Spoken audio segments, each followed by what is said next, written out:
Hey guys, it's Mrs. Ulry. Several of you requested that I show a little bit more work on my answer keys for your practice problem sets. So I'm going to try something new and different and do a video answer key to see if this is a little more helpful. So let me know what you think. So question one from your problem set said that we had a certain gram sample of sodium oxalate and we dissolved it in a flask, and it required 30.74 milliliters of potassium permanganate to titrate it and cause it to turn pink. And then it gives the balanced equation. So the first thing says, how many moles of sodium oxalate are present in the flask? So what I'm going to do is I'm just going to take my grams of sodium oxalate and convert it to moles, something we've done a million times over.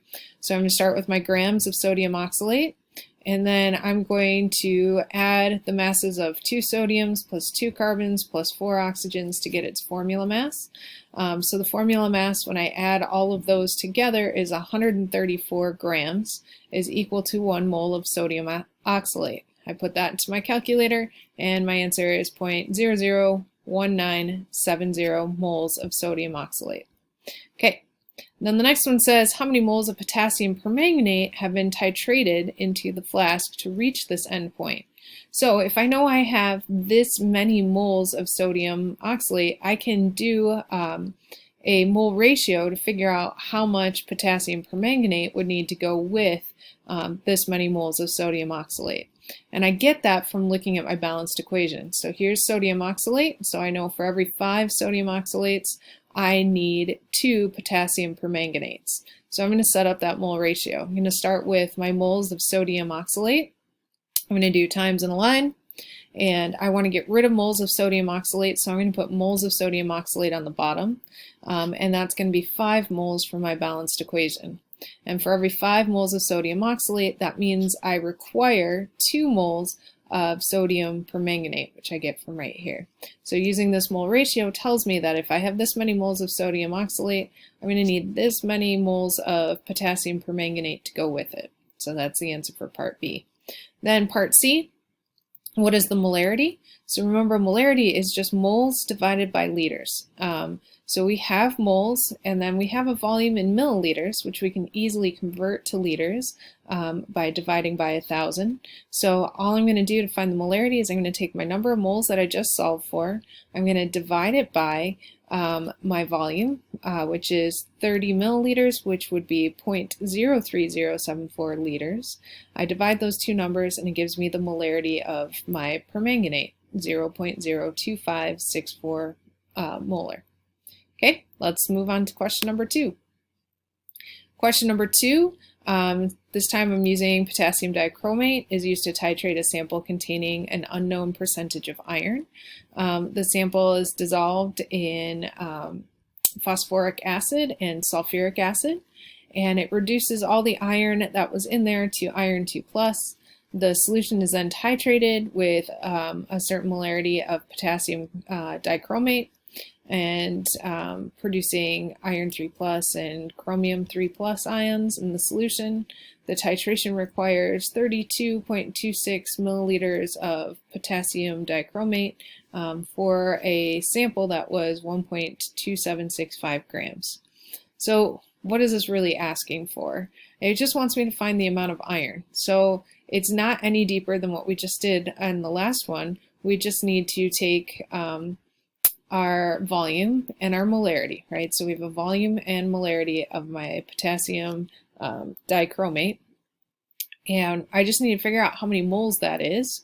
Once I know how many moles of potassium dichromate I use, I can find the number of moles of iron that go with it. Once I know how many moles of iron I have, then I can figure out how much of it was in that particular gram sample. So our first step is I'm just going to take my volume of dichromate ions. I'm going to multiply it by its molarity. Remember, molarity is moles per liter, so I can put 1 liter on the bottom to cancel out liters here. And I'm going to put my number of moles. That's going to come from this number right here. So 0.01625 moles. I'm going to multiply this together, and it's going to tell me that I have this many moles of dichromate ions. So now I need to know if I have this many moles of dichromate, how much iron is going to go with that, and I'm going to do that using a mole ratio.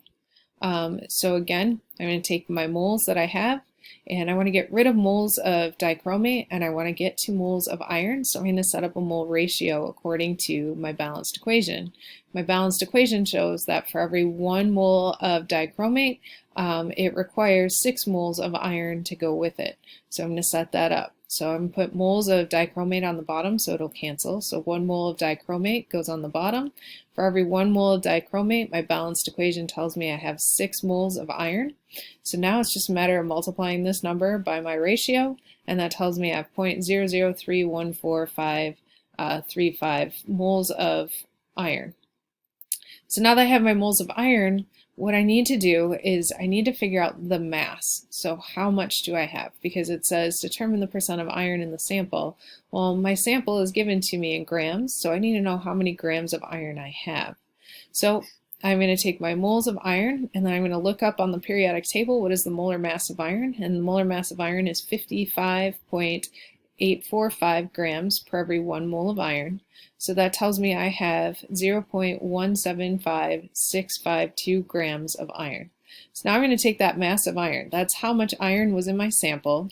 The total mass of my sample was 1.2765. So now I'm just going to do a simple percent, right? Part divided by whole.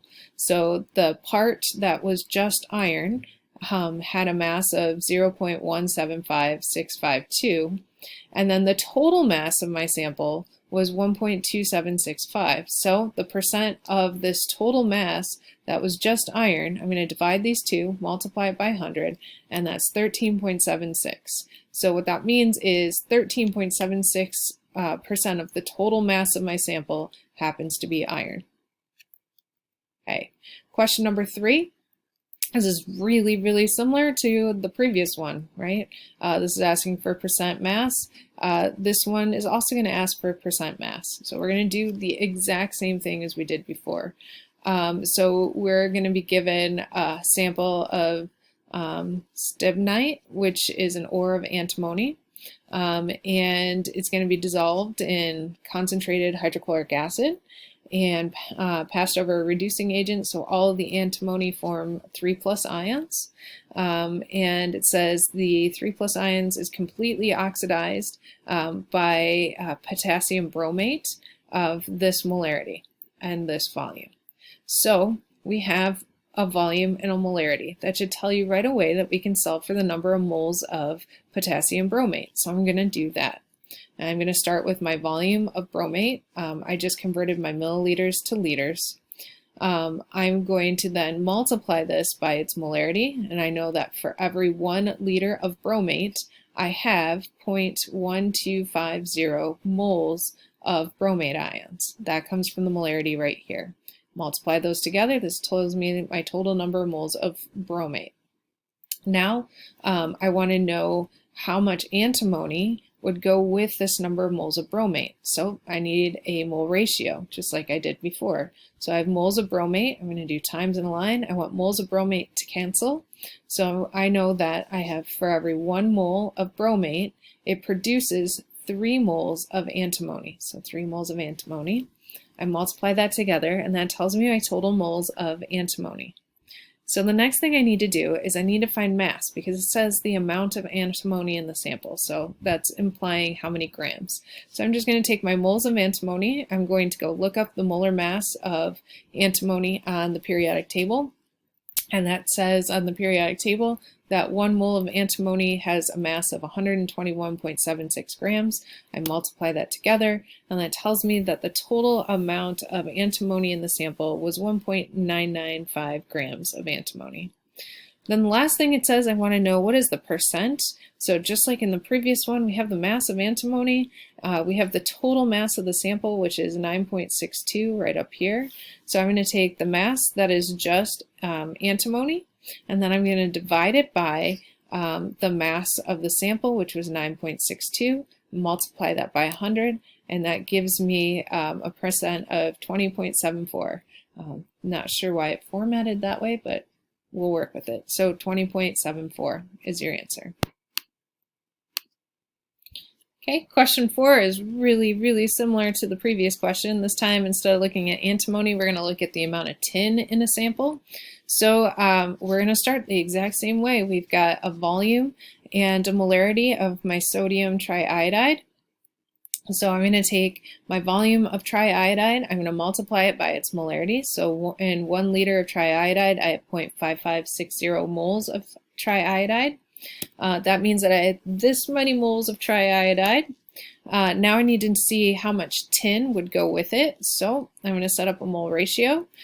So here are my moles of triiodide times my mole ratio. And if I look, this is a 1-to-1 scenario. So you could actually technically skip this step and just say my moles of triiodide are equal to my moles of tin. But I'm going to set that up just in case so you know where this comes from. So for every 1 mole of triiodide, we get 1 mole of tin. So this would be my number of moles of tin. So the next thing I want to do is what is the mass of tin? So I'm going to take my moles of tin. I'm going to look up on the periodic table, and I know that 1 mole of tin weighs 118.71 grams, again, straight off the periodic table. That means that I have 2.284 grams of tin in this sample. So then finally I need to calculate the percent in the rock. So I'm going to look and see that mass of rock was 10 grams. So in my 10 gram sample, 2.284 grams were tin. The rest of the sample, the total sample, is 10 grams. So I'm going to divide those, multiply by 100, which means that my rock sample was 22.84% tin. Okay, final question. All right, so we are looking at triiodide reacting with thiosulfate. We're given a volume and a molarity of our thiosulfate, and we are going to see exactly what the molarity of the triiodide was if we had 15 milliliters of that sample. So this works almost the same as the previous 2 problems. Now we're just going to solve for molarity instead of percent. So I'm going to start with my volume of my thiosulfate. I'm going to multiply it by its molarity. So for every 1 liter, we have 0.330 moles of thiosulfate. That tells me my total number of moles of thiosulfate is 0.012012 moles. So now I need to know how much triiodide is going to go with that. So I'm going to set up a mole ratio. I know for every 2 moles of thiosulfate, right, 2 moles of thiosulfate, I'm going to have 1 mole of triiodide go with it, which gives me 0.006006 moles of triiodide. So now that I have my moles of triiodide, I also have a volume of triiodide right up here, 15 milliliters. Now I can get molarity from that. So molarity is going to be my moles divided by my liters. So I'm going to take my 15 milliliters and make that liters, which would be 0.03640. And that gives me my final answer of 0.400 molar triiodide.